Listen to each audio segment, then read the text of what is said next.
Ça y est, c'est maintenant. 7 milliards de monde, le premier épisode. L'invité est Zara White. C'était une conversation qu'on a enregistrée il y a quelques mois dans Paris, alors que j'étais en train de terminer un court-métrage qu'on avait tourné ensemble peu de temps avant. Un court-métrage adapté d'un texte de Zara sur sa bipolarité. Donc le sujet principal de la conversation est justement de vivre en étant bipolaire. Et qu'est-ce que la bipolarité ?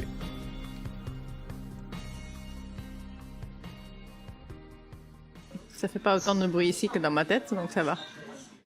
Quoique, il y a Bohemian Rhapsody, j'ai l'impression qu'on entend là. C'est peut-être ça un peu des fois dans ta tête, du coup, tu tombes bipolaire. Grave, c'est oui. Bohemian Rhapsody dans ta tête. C'est un peu ça.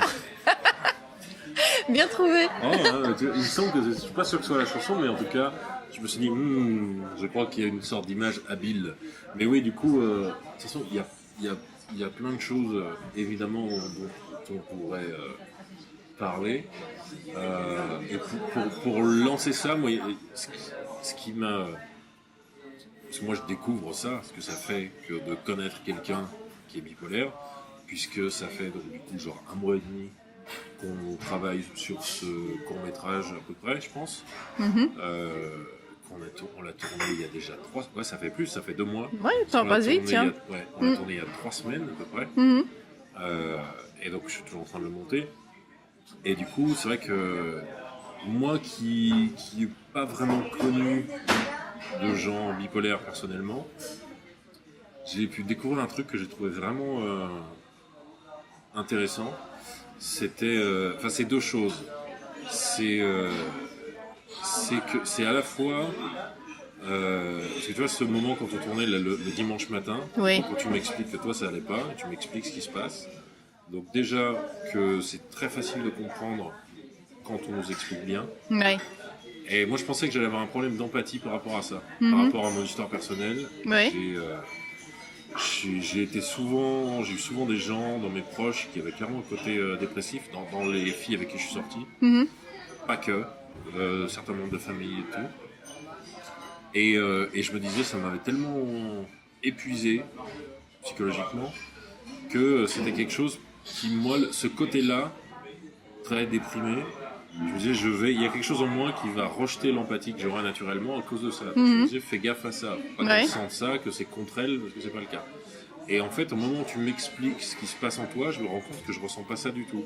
Parce que du coup, j'étais la seule personne qui ressentait comme ça cette détresse-là, que j'ai rencontrée jusqu'à présent, qui pouvait expliquer, en gros, je fonctionne comme ça, j'ai besoin de ça, je me sens comme ça, ce qui change tout. Et c'est ça qui m'a fait me dire, ouais, c'est important de savoir en fait. Parce que... C'est très important d'informer, parce qu'on se rend totalement compte que nos humeurs qui se pointent comme ça d'un coup, que c'est très bizarre pour l'autre personne et qu'il peut le prendre personnellement. Donc c'est très important qu'on l'explique, parce que c'est pas contre la personne, c'est pas la situation qui est pour quelque chose, c'est juste une vague d'émotions qui t'inonde et t'envahissent, et il faut que tu l'expliques aux personnes. Ouais. Je pense que les gens ils se rendent pas forcément compte ce que ça veut dire la bipolarité, parce qu'on vit tous les hauts les bas. Ouais. C'est juste que chez nous c'est envahissante. Vraiment c'est trop. Il y a une énergie qui chez moi passe par les larmes, chez l'autre c'est des crises de colère par exemple, ce qui n'est pas mon cas. Mais c'est vécu très intensément.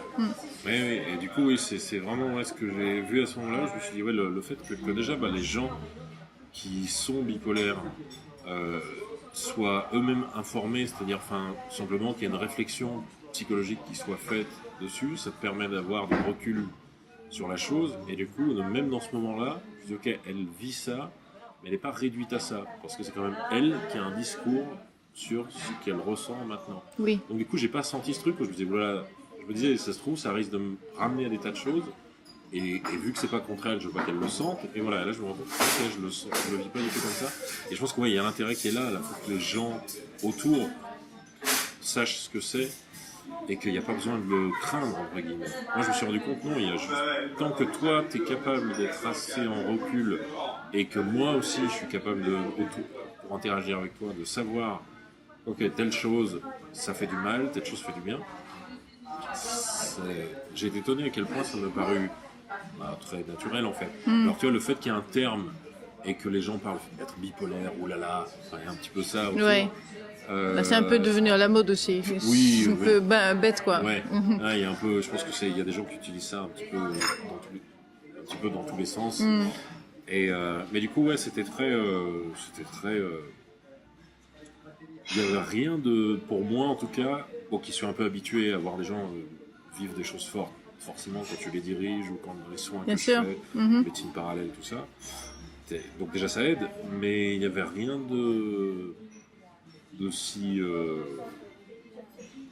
ça me semblait, comment dire, normal, naturel. Le fait qu'il y ait un discours dessus fait qu'il y a un discours avec du recul fait vraiment que le point de vue sur la chose est super dédramatisé. Je pense que c'est important pour les gens et pour soi, c'est-à-dire les gens qui sont bipolaires, de savoir nommer les choses. Ben, le fait de le savoir, justement, Ouais. le fait que tu te fais envahir par les émotions, mais en même temps, je me rends compte que c'est la maladie, c'est pas la situation. Ouais. Et donc, en sachant que c'est la maladie, j'arrive à l'expliquer. Les gens qui ne savent pas, ils vont se laisser entraîner par ces émotions et c'est encore pire. Ouais. Donc, le fait de le savoir, ça aide énormément. Justement, pour pouvoir prendre du recul et l'expliquer à la personne en face de moi, quoi. Parce que je sais ce qui se passe. Ouais. Ouais. Moi, ça vraiment, ça change tout. Et je pense que c'est un truc qui est super important. Et en même temps, il y a le fait que aussi que c'est là et que c'est à prendre en compte. Je pense, ouais, il peut y avoir l'extrême inverse où genre non, que certaines choses, certains trucs comme le gars qui passe chez moi et qui accorde son violon et son grassin, je dis arrête ça. Oui, ah, ça c'était ouf. Parce que j'ai vu ta tête et même moi je déteste. Oh, j'ai vu ta tête. ça c'était... Ah Dur. Et ça, c'est vraiment pas possible. Et d'ailleurs, je l'avais appelé pour lui parler de ça et après, on a parlé d'autre chose. Donc, il va falloir que je l'appelle. Donc, s'il écoute, je vais l'appeler. Si je l'ai On pas t'en déjà- veut si pas. je l'ai pas déjà fait. On t'en veut pas, mais recommence jamais. Et parce que lui, il réalisait pas pour le coup. Et moi, tous les autres, tu vois, lui, c'était quelqu'un qui est un proche de toute l'équipe et avec qui tous parmi l'équipe avaient déjà travaillé ou presque, sauf Fanny. Et donc les gens le connaissent, ils connaissent sa personnalité, tout ça. Et mais du coup, tous les gens de l'équipe étaient juste, tout le monde connaissant l'objet du film et l'origine de l'idée du film, c'est vraiment le texte que tu as écrit sur ce que ça fait d'être bipolaire. Forcément, chacun s'adapte et sait que, ok, il y a peut-être. Chacun savait en fait qu'il y avait peut-être des choses qu'il ou elle ne connaissait pas dessus et qu'il allait peut-être falloir s'adapter à des trucs sans l'avoir vu venir parce que tout le monde n'était pas forcément cultivé en la matière. Bien sûr. Mais lui, j'avais beau lui avoir dit, à ce moment-là, il avait zappé Ouais. et il arrive avec son truc et je voyais ta tête et je te voyais te sentir genre agressé. Et même moi, ça me pétait les oreilles parce qu'il faut bien l'avouer, un violon qu'on accorde, ça sonne dégueulasse. Ah, catastrophe. c'est horrible. C'est Et quand tu as les strident. sens aussi amplifiés que nous on l'a, c'est presque c'est presque pas possible de se fermer pour ce bruit-là. Ouais. Par exemple, c'est la même chose. Il y a des jours où c'est plus amplifié. Par exemple, je marche dans les rues de Paris et il y a trop de mouvements, trop de sons, trop de stress, trop d'odeurs. Tout est amplifié. Donc effectivement, le bruit du violon, c'est ce moment-là, c'était Ah ouais. ça crie. Oui, ça crie, puis on l'accorde, c'est une scie, c'est très bizarre. C'est ça, c'est une scie. Ah, ce bruit métallique là. Ouais, clairement. Ouais. Mais du coup, je me pose une question, parce que ça, les sens plus.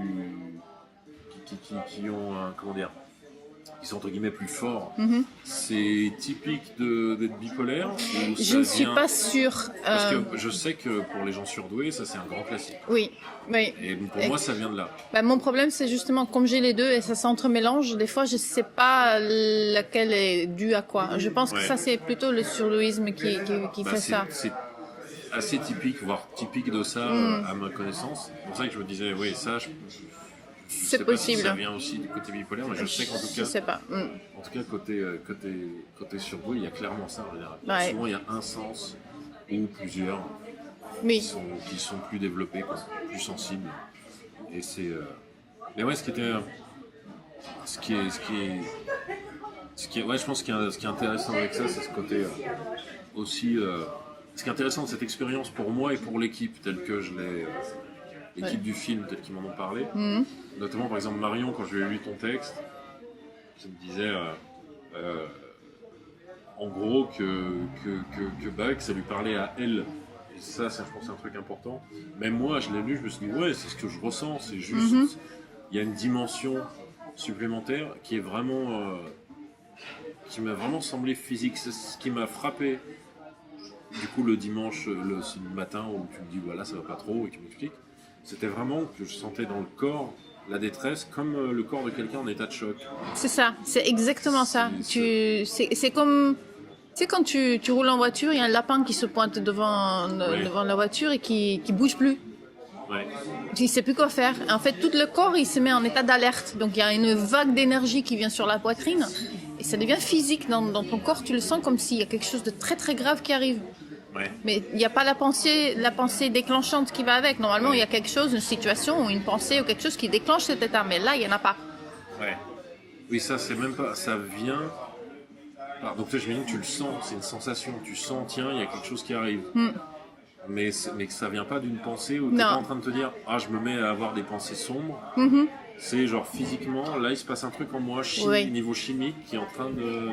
Voilà, il y a deux états différents. Il peut y avoir une pensée déclenchante, comme chez toute personne, hein, qui petit à petit grandit, amplifie, et ça te met dans un état.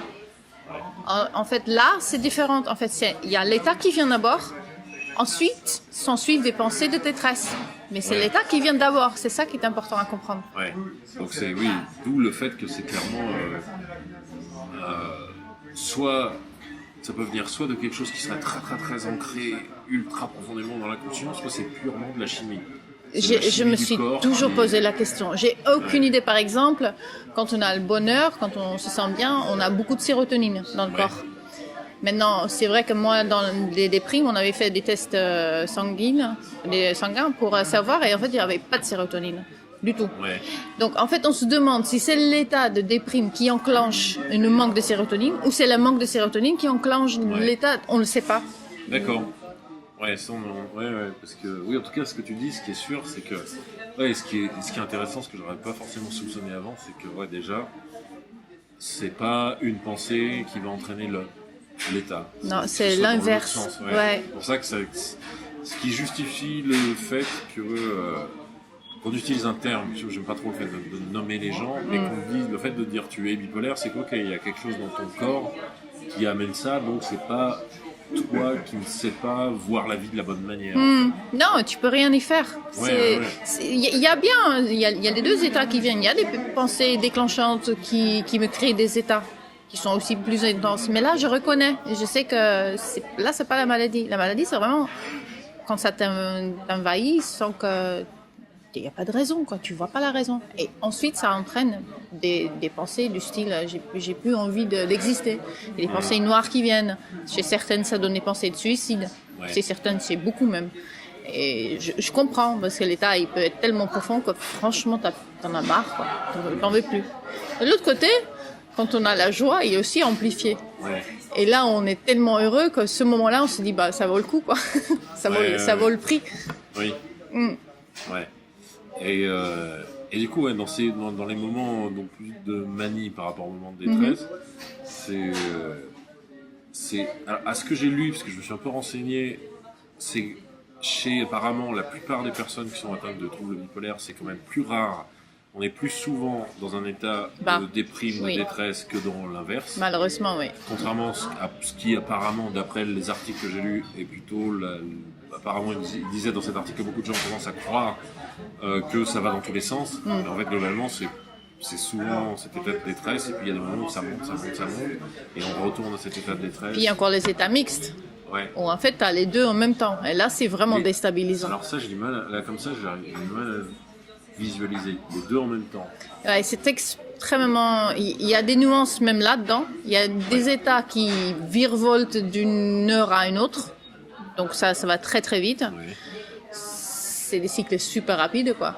Il y a aussi des moments où le corps est dans un état d'excitation totale, tandis que les pensées, ils sont complètement négatifs. Ou l'inverse. Et là, tu t'en fous. Complètement. Tu sais plus quoi faire. Ça, c'est très très difficile. D'habitude, ces états ne restent heureusement pas très très longtemps, mais c'est impossible à vivre. Ouais. Ah oui, effectivement. Par contre, j'ai remarqué que quand on m'avait donné des médicaments contre la bipolarité, en fait, ça empirait les choses. Chez moi, ça fait un effet déstabilisateur plus que stabilisateur, en fait. Donc quand j'avais des antipsychotiques, ça me donnait des psychoses. Donc un antipsychotique étant fait aussi pour t'enlever des angoisses. Moi justement, j'avais des angoisses avec. Je voyais des ombres qui devenaient des formes. J'entendais des bruits qui enclenchaient des suites de pensées pas logiques. Donc tu te crées des histoires dans la tête. Et une fois que j'ai arrêté les antipsychotiques, ça, heureusement, c'est parti avec. Ouais. Ah ouais. Ouais, oui, de toute façon, et ça aussi, j'avais lu ça, que c'est pour tout ce qui est médication, c'est vraiment Galère. essayer et observer le résultat, tenter un truc, ça marche ou ça marche pas, tenter un autre. C'est tenter ça. un autre, Je suis etc. passée par tellement de médicaments, Ouais. franchement, je me sens nettement mieux dans mes états bipolaires que je me sentais dans les états médicamenteux. Ouais. Grave, ouais. Ouais, le fait. Oui, parce que toi, tu vois un psy, deux psys différents. J'ai un psychomotricienne Ouais. et une infirmière psychiatrique qui est géniale. Puis je vois un psychiatre, mais comme je prends plus de médicaments, j'ai plus forcément besoin de voir un psychiatre en fait. Oui, si c'est un donneur de médicaments. Plus En fait, la psychiatre, Ouais. c'est plutôt ça. Hein. Ouais. Ouais. Mais oui, c'est intéressant le fait, je trouve, de psychomotricienne, de renouer le corps par rapport à ça, parce que vu comme ça, vu ce que tu dis, vu comme ça marche, l'état d'abord et les choses après, souvent, ouais, de reconnecter quelque chose.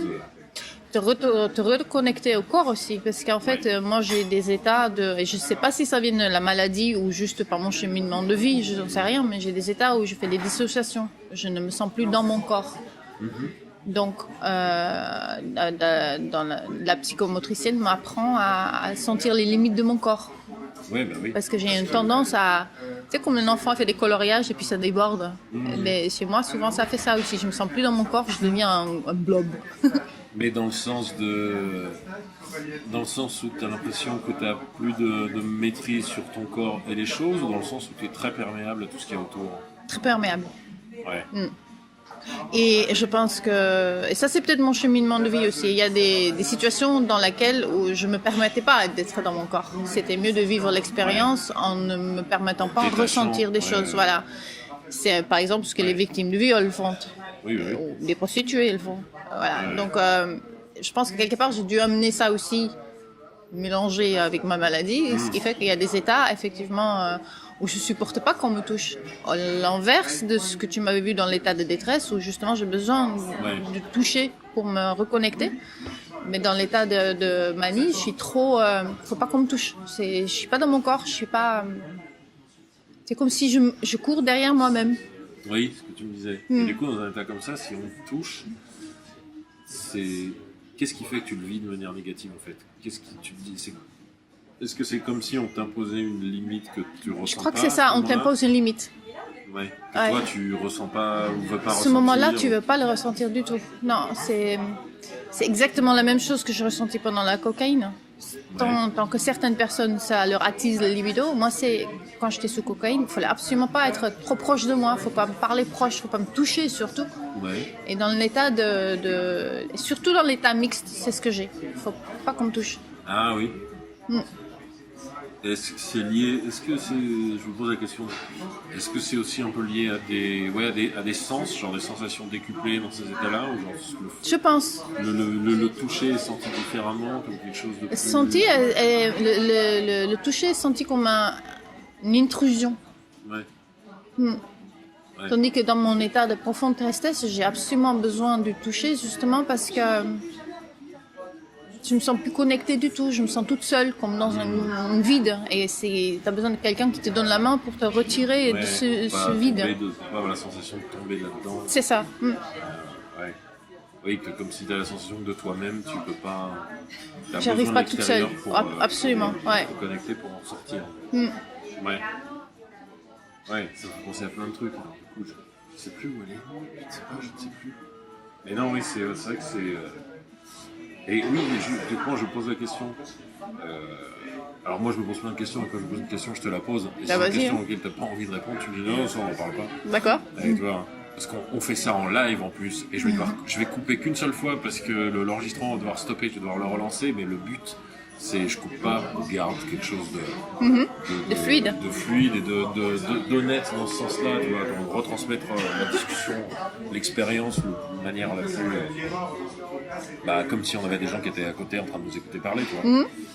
Mais oui, parce que du coup, tu parlais de la cocaïne, ça a toujours. Déjà, moi, les questions que je pose, c'est combien de temps ça a duré, et est-ce que tu l'as toujours vécu de la même manière, ou tu as senti une évolution dans ton vécu par rapport à ça, et aussi, est-ce que c'est lié au fait que, parce qu'un jour, tu as été diagnostiqué bipolaire, et est-ce que c'est lié, est-ce que ça t'a emmené par exemple vers le fait d'être diagnostiqué, est-ce que tu le savais avant, est-ce que tu le savais pas, tu vois, ça soulève pas mal de questions. Bon, je pense que la bipolarité, quelque part, j'ai toujours su, même si je savais pas vraiment mettre un nom dessus, mais même en étant petite, je voyais que mes émotions à moi étaient bien plus fortes que ce que j'observais chez les autres. J'avais des grandes crises qui duraient longtemps de forte tristesse, de déprime, et que j'avais des moments de joie, mais que j'avais envie d'embrasser tout le monde, quoi. Ouais. Et donc ça, je l'ai toujours inconsciemment su. La cocaïne, non, je pense que j'ai toujours eu cette même chose avec la cocaïne, seulement que la cocaïne te fait sentir la bipolarité. C'est exactement le même symptôme, mais en une courte laps de temps. Ouais. Donc les premières lignes, moi je le fumais souvent, tu as tes pensées qui vont plus vite, c'est un peu comme un mini-mani. Ils vont plus vite, tu deviens créatif, tu as envie de parler à tout le monde, tu fais plein de choses, ça va vite. Et d'un coup, tu te renfermes sur toi. C'est comme un état mixte. Il faut pas moi je parle plutôt de moi, il faut pas qu'on me touche, je me renferme complètement sur moi, je commence à écrire dans mon coin, je supporte plus les bruits, je deviens complètement frigide, complètement isolée. Ensuite vient la paranoïa. Ensuite vient la tristesse profonde, la culpabilité de ce que tu viens de faire, donc l'envie de se suicider, ce qui m'est très souvent venu avec la cocaïne quand il y en a plus, quoi. Donc il y a un état de manque qui doit se créer, je pense. Mon corps il se met dans des secousses parce que mon système nerveux étant dans un état d'alerte totale, je fais comme du hip-hop, mais physiquement je fais des secousses énormes. Et souvent, je me suis retrouvée voulant sauter par la fenêtre ou sur le toit de la maison, voulant sauter ou mourir, quoi. Ouais. Donc, ça fait comme une année de encore plus violent. Parce que compressé comme ça. Donc maintenant, je ne sais pas si c'est la cocaïne qui m'a fait déclencher. Comment dire ? Je pense que la cocaïne, étant bipolaire, a amplifié l'expérience de la cocaïne. Oui. Aussi. Oui. Donc voilà, maintenant. Dans le positif comme dans le négatif. Ah, les deux, ouais, complètement. Bon, plus tu utilises la coke, plus les effets sont négatifs. Donc maintenant, ça fait quand même au moins 16 ans que je ne peux plus toucher du tout à la drogue. Ouais. La bipolarité, ça s'est diagnostiqué il y a 3 ans maintenant. Au début, tu vas voir ton médecin parce que j'avais une manque d'énergie, je pouvais plus rien faire et je voyais pas d'où ça venait. Et mon médecin me disait tu es dépressive. Ouais. Mais j'avais pas de pensée dépressive, j'avais juste plus d'énergie. Je pouvais plus conduire une voiture, je pouvais plus parler aux gens, je pouvais plus Facebook interdit, même mon répondeur je l'éteignais. Je voulais pas que les gens m'appellent. C'était impossible de communiquer avec qui que ce soit pendant très longtemps. Ensuite, ils sont montré des moments où j'avais trop plein d'énergie. Et quelques jours après, replonger dans cet état sans énergie. Au moment, je me suis dit au médecin, mais attends, je crois que mon corps est bipolaire. Moi, je veux bien, hein, mais mon corps, il est bipolaire. J'avais pas encore capté vraiment le truc. Donc, il m'a envoyé voir une psy. Ensuite, sont commencés les médicaments qui ont tout empiré. Je suis allée 5 semaines dans une clinique psychiatrique dont je m'appelle que 3 jours. Je me rappelle de rien tellement que j'étais médicamentisée. Je n'ai pas de souvenirs. Apparemment, j'ai appelé des amis un peu partout dans le monde qui me l'ont dit après, mais je ne me rappelle pas de ça. Ma copine venait me chercher 2 fois par jour, je ne me rappelle pas, et je lui parlais en anglais. Je ne sais pas pourquoi.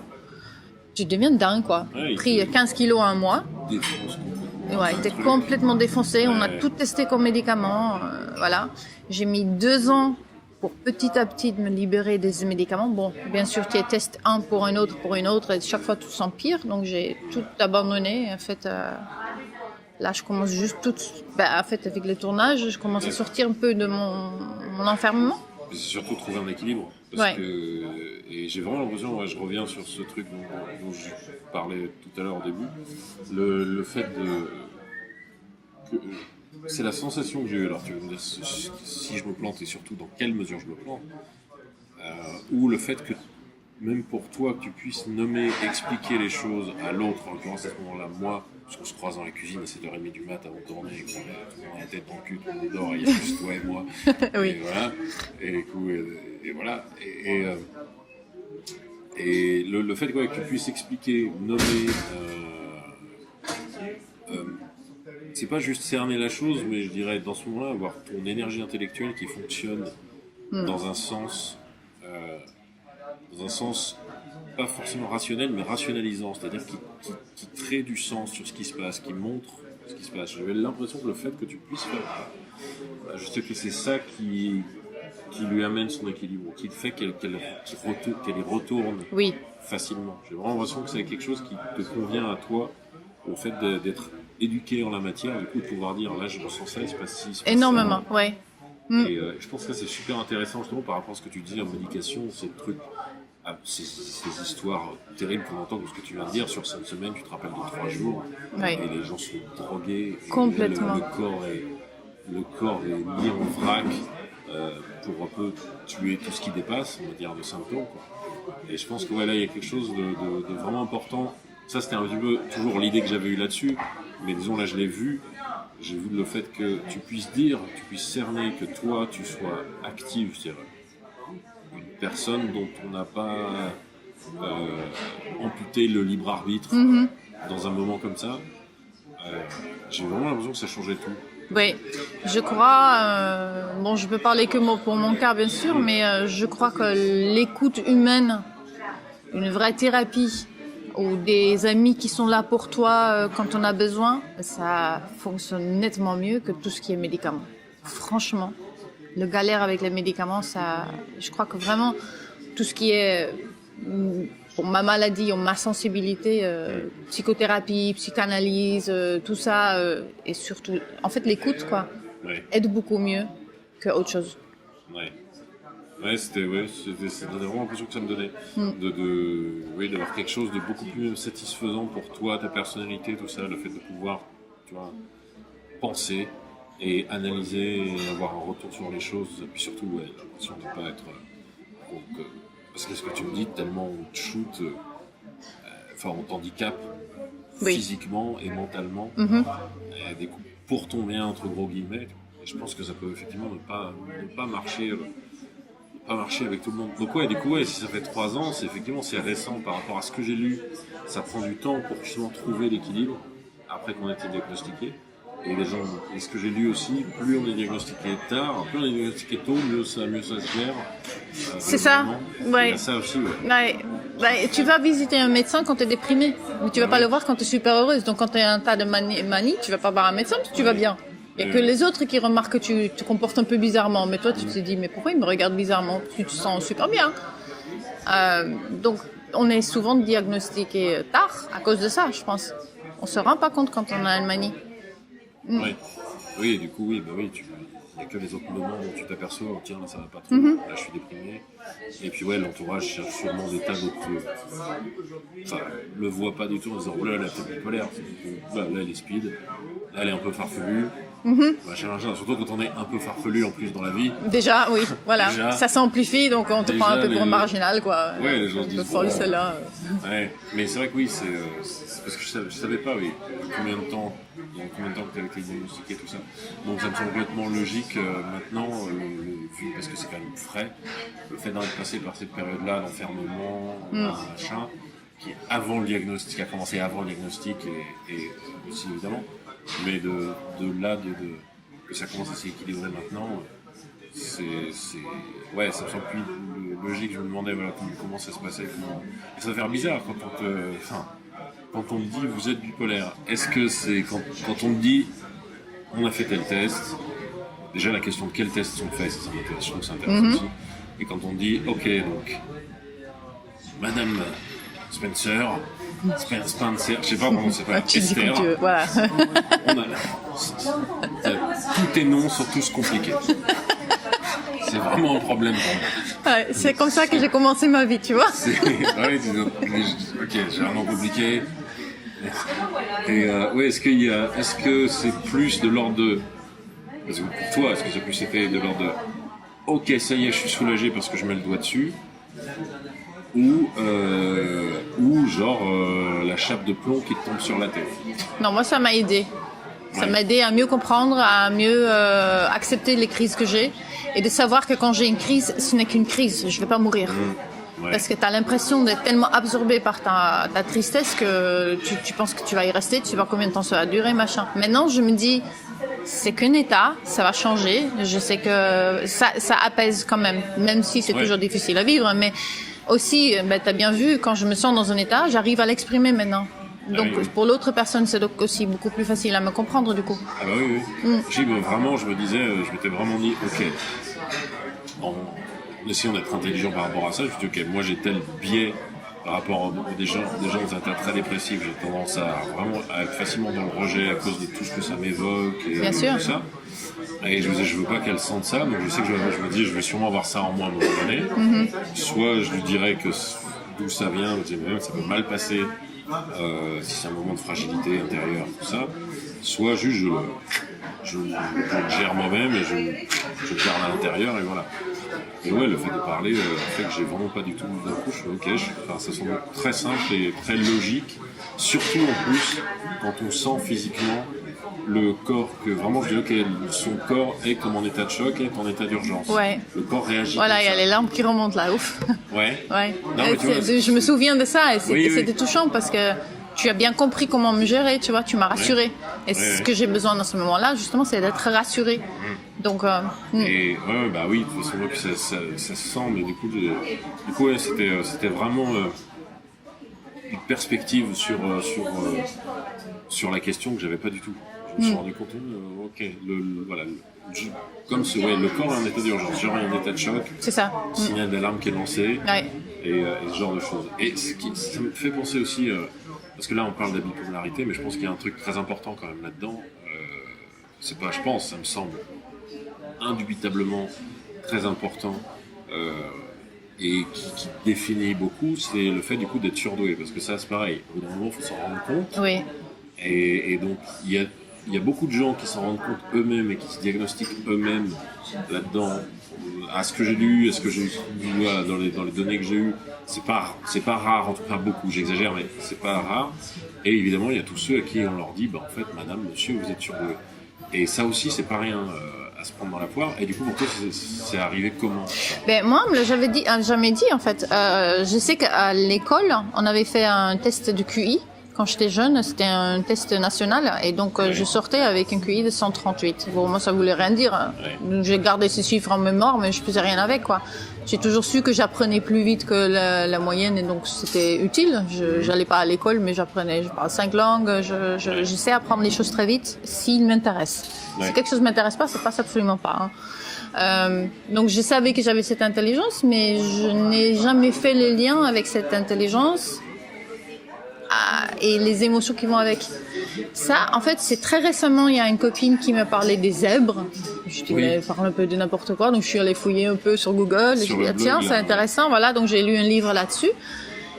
Et du coup, je me suis retrouvée, j'ai dit, mais tiens, donc l'intelligence, le quotient intellectuel a quelque chose à voir aussi avec ces déprimes et ces sens surdéveloppés, des odorats, l'énergie des autres personnes que je ressens beaucoup plus fort. Les couleurs que je donne aux émotions que je vis.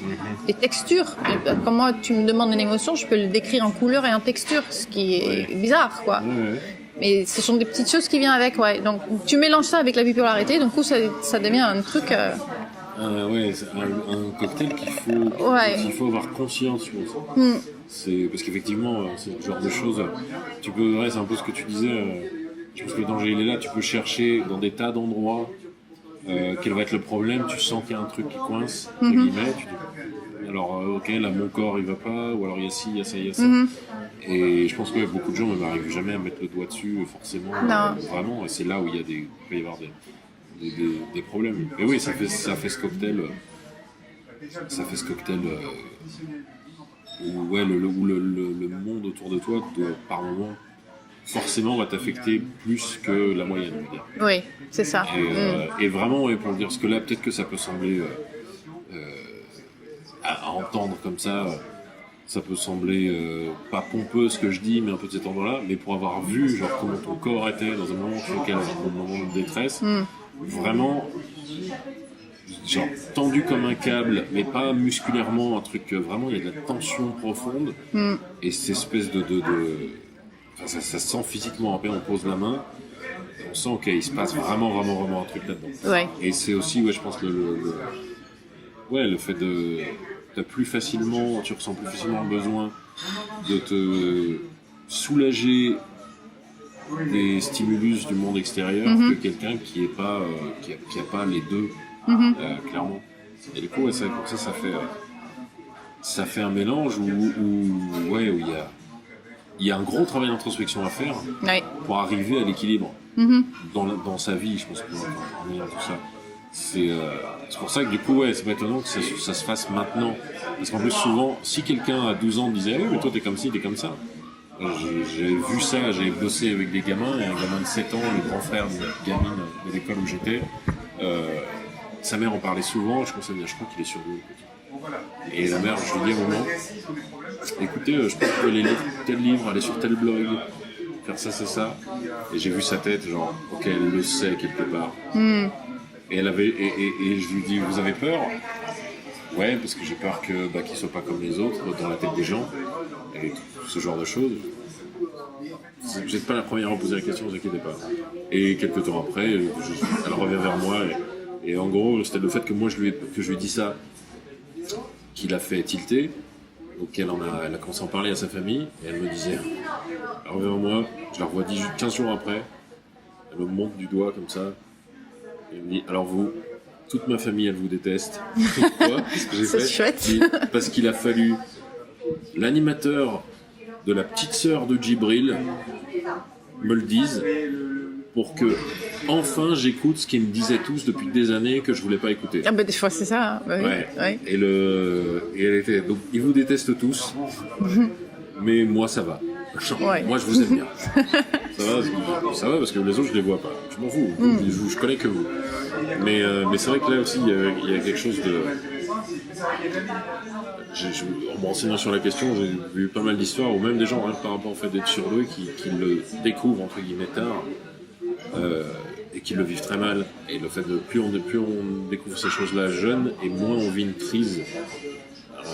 Et du coup, c'est aussi pour ça que tu disais, cette période d'enfermement, tout ça, c'est la période où tu te retrouves à brasser avec ça, je pense, de la manière la plus frontale. Tu te retrouves parachuté là-dedans. Ouais. Et tu vois, quand on n'a pas 10, 12, 13 ans, digérer tout ça, ça fait beaucoup de. Ça fait beaucoup. C'est pour ça que ça me semble être un parcours, mine de rien, très logique, pas dans le sens prévisible, parce qu'on ne peut pas dire que tu as un parcours prévisible. Non, pas vraiment, voilà. non. Alors, le mec qui dit ça, c'est vraiment quelqu'un d'extrêmement blasé, je pense. Ouais, normal, classique. Oh, on voit ça tout le temps. Mais au niveau du cheminement intérieur, parce que quand je dis ça, je me base beaucoup sur ce documentaire hollandais là, qui est sur YouTube, que je mettrai un lien vers le docu sur ce que j'ai vu dedans, parce que mine de rien, je trouve que même s'il est parfois clairement biaisé, ou qu'ils veulent faire dire des trucs. Ah, tu parles de documentaire, oui, je vois. Le documentaire qui s'appelle Le mooiste meisje van de klas. Qui veut dire la plus belle fille de la classe. Oui, c'est ça. Voilà. Et, mine de rien, on se rend compte de pas mal de choses là-dedans. Et en plus, ce qui est intéressant, du coup, c'est que c'est avant cette période où tu t'es senti, du coup, ce besoin de très fort isolement. Apparemment, c'est juste avant que le documentaire a été... Quand t'es interviewé, oui. c'est juste avant. C'est juste avant, oui. Et donc, c'est quelques temps avant d'avoir nommé la bipolarité et tout ça. Et du coup, vu que tout ce docu revient pas mal sur ton parcours et dans le vécu des gens qui étaient proches de toi dans ton petit patelin, c'est assez étonnant, Hollande, moi, ça me permet de faire un peu d'avoir un peu une vue d'ensemble. Je me dis, il y a quelque chose de très logique dans ce parcours. Tu maintenant, le vois se développer. Ouais, et surtout que tu peux voir l'influence. Tu vois, c'est toujours pareil. Moi, quand je l'ai vu, je me suis dit, ok, donc elle est bipolaire. Je regarde son histoire, entre guillemets, résumée dans ce truc-là. Il n'est pas parfait, mais ça me permet d'avoir, tu vois, de faire brosser le tableau, en gros. tu le vois vraiment sur une autre perspective et tout te semble plus, ouais, bah c'est juste ça en fait. Tu vois. Ouais. C'est ça qui doit faire. En même temps, ce qui est vachement émouvant, je pense quand ça t'arrive et qui fait à la fois du bien et qui fait bizarre, quand on dit, bah en fait vous êtes ça, et que toi tu commences, et je pense que tu commences à connecter les choses. Ah bah alors à tel moment il s'est passé ça. C'est ça. Je l'ai vécu Maintenant comme j'ai une ça, explication. parce que ça. Ouais. Et ça, je pense que c'est vraiment, vraiment libérateur et que c'est le premier chemin vers vraiment arriver à son équilibre, à ce truc que tu es en train en tout cas, que je pense l'idée d'atteindre un équilibre pour n'importe qui que ce soit, bipolaire ou pas, c'est un peu contraire avec l'expérience d'une vie où il s'agit toujours il y a des vents Oui, contraires tout complètement, le temps. oui. Mais un équilibre en soi, dans le sens d'avoir une certaine confiance en soi, tout ça. Et je pense que c'est la base de pouvoir se faire confiance à un minimum, c'est-à-dire c'est ce que je voyais toujours pareil pour revenir à ce moment-là, mais je pense que c'est très signifiant, que c'est important, dans le sens que ça, à ce moment où tu m'expliques, où je te vois vraiment pas bien, très triste, tu m'expliques ce qui se passe, je me rends compte que c'est quelqu'un qui a son pouvoir personnel sur les choses, même dans ce moment-là, c'est-à-dire voilà ce qui m'arrive, voilà ce qui se passe, voilà la chose en moi. Et je pense que ça redonne confiance. Le fait de voir, juste de comprendre, de plus être une victime, qu'est-ce qui m'arrive, putain. D'où le fait de... c'était clairement aussi ce qui m'avait intéressé quand je te disais, quand on avait parlé, je disais, j'aimerais vraiment adapter ce texte, parce que je pense que c'est intéressant de partager ces idées-là, vraiment.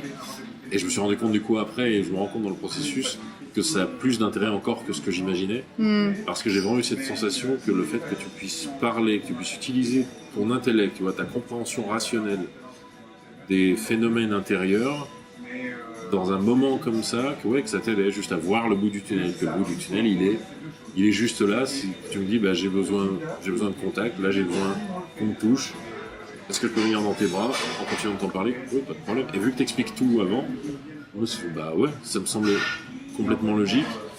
Et du coup, je pense que ça, j'insiste là-dessus parce que je pense que c'est plus que très important, peut-être pour les gens qui ont ce problème-là ou même pour les gens qui connaissent quelqu'un qui est bipolaire et qui ont du mal, cette personne elle a du mal à interagir, je dirais, avec eux parce qu'elle a du mal avec elle-même et eux ont du mal avec cette personne, ne savent pas quoi faire. Moi, j'ai vraiment vu, c'était tout devient très simple en fait, même si c'est intense, tout est devenu pour moi très simple. Je fais, ok, il peut se passer ça se passe comme ça, cette sensation de il y a le corps qui parle et qui va à l'encontre du message conscient, rationnel, qui dit que tout va bien. Et le moment où on ressent ça, déjà, il n'y a rien de... C'est-à-dire qu'il n'y a rien à dramatiser, il n'y a rien à négliger non plus. C'est-à-dire que c'est... En même temps, je sentais, il y a quelque chose dans sa nature physique qui est comme ça. Il n'y a pas,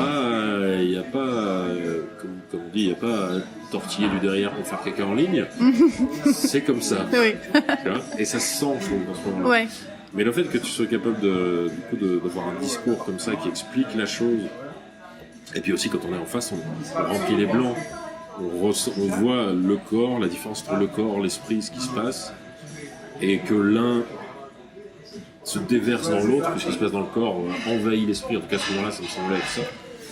Ça rend tout... à la fois, ça dédramatise, en même temps, on se rend compte un petit peu mieux que, qu'il se passe quelque chose dans la nature corporelle, physique de la personne, qui n'est pas insurmontable pour soi en tant qu'entourage, je veux dire. Qui est pas... c'est pas... Waouh, quelqu'un est tellement différent de moi que je sais pas comment me connecter à elle. Ce que je craignais un petit peu, entre guillemets. Oui. Je m'attendais, entre guillemets, un petit peu à ça, qu'il y ait des moments où, j'arrive plus à y accéder, et que moi je me disais que je vais faire en sorte que ça n'arrive pas. Et je me suis rendu compte qu'en fait, non, en tout cas dans un moment comme ça, de détresse, que non, c'est même très simple, si on sait quoi faire. Si on me dit j'ai juste besoin de contact, à partir du moment où toi t'en fais la demande, tu me dis, petit à petit elle va se calmer, ça va aller mieux. Et il faut juste être prêt à y consacrer les 30 ou 40 minutes que ça a pu prendre, quoi. Ce qui au final, ce qui fait l'équilibre revient. Et du coup ça, j'ai trouvé ça vraiment... j'ai pas mal réfléchi, qu'est-ce que ça signifiait pour moi, tu vois. Et du coup je suis arrivé à ces espèces de conclusions-là, quoi, qu'il y a quelque chose il y a vraiment quelque chose à comprendre. Comme tout, c'est l'inconnu qui fout la trouille. Absolument. Et Ouais. du coup, vu que toi et moi, ça faisait genre un mois en préparant le film qu'on se parlait quasi tous les jours, tu vois, entre Skype, téléphone, Facebook, machin. Donc là, au bout d'un moment, tu te sens en confiance et tu te parles naturellement, Oui. sans spécialement de barrière ou quoi que ce soit. Parce qu'en plus, on prépare un film qui parle beaucoup de toi, qui vient de toi, donc forcément, on est obligé de parler de choses personnelles quand on développe ce genre de projet. Donc, Bien sûr. autant pour toi que pour moi, pour se connecter à l'autre. Mais du coup, il y avait quand même ce truc de quand elle va arriver, qu'est-ce qui, par où ça va partir. C'est pour ça que j'ai choisi vraiment des gens qui j'avais vraiment confiance humainement. Pas Tu juste as bien fait parce que c'est professionnellement. une super équipe. Hein. Vraiment, Et- je me sentais super à l'aise. Il y a personne qui me jugeait. Je sentais vraiment que voilà quoi. Quand je me mettais dans mon petit coin pour me reposer la tête, et personne qui regardait bizarrement quoi. Ah oui, mais ça, ouais, ça devait pas être le... Parce que de toute façon, tout le monde connaissait l'objet du film. Et l'histoire, la genèse de la chose. Mais ouais, du coup, c'est ça, je pense, ce truc qui est... Ouais, le fait que moi, du coup, je me retrouve confronté, entre guillemets, à ça le dimanche matin. Je me suis dit, à un moment, il va se passer un truc. Ouais, mais moi je m'y attendais pas non Dans plus. le Hein. week-end- C'est vraiment dans venu le comme week-end, ça. Je me disais, à un moment, il va se passer un truc. C'est obligé. Parce que c'est trop personnel comme truc. C'est ce qu'il faut voir aussi. Moi, ce qui me... Et pas que moi, là, je pense que je peux parler dans le monde... Peut-être pas dans la même mesure, mais au moins de toute l'équipe. Ce qui était vachement touchant, c'est même quand on se rend compte que c'est quelque chose que donc jouer en tant que comédienne, je veux dire, normal. Je veux dire, film tout public, voilà. Que c'était vraiment quelque chose que tu voulais faire depuis très longtemps. Et on se rend tous compte, dès que tu commences à jouer, et surtout moi je l'ai mieux vu que les autres parce que c'est moi qui ai enregistré la voix off avec toi, donc t'es tout seul dans cette pièce pendant que les autres travaillaient. Donc je me rends compte, je fais ok, c'est vraiment son truc, naturellement, elle le fait naturellement. Ouais, j'adorais ça. Et, ouais.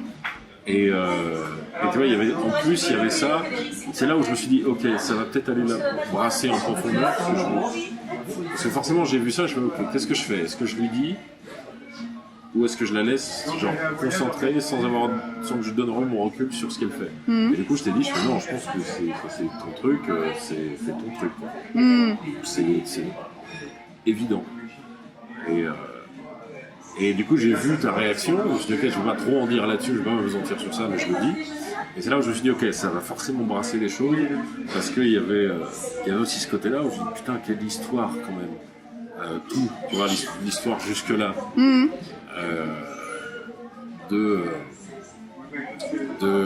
D'avoir voulu telle chose, d'être passé par là pour telle raison, pour telle autre raison, puis ensuite par là, puis après tu fais plus les films que tu faisais, puis d'un coup tu te rends compte qu'en fait tu deviens très connu alors que tu t'en avais fait avant d'être connu. Ben oui, je l'avais pas fait pour être connu déjà. Ouais, voilà. Et du coup je me dis voilà, et du coup ouais, il y a des choses comme ça qui conditionnent la façon dont plein de gens te voient. Et le fait que je me dis putain, au bout de tout ce temps-là, elle se retrouve, moi ça me donne l'impression qu'elle se retrouve à sa place.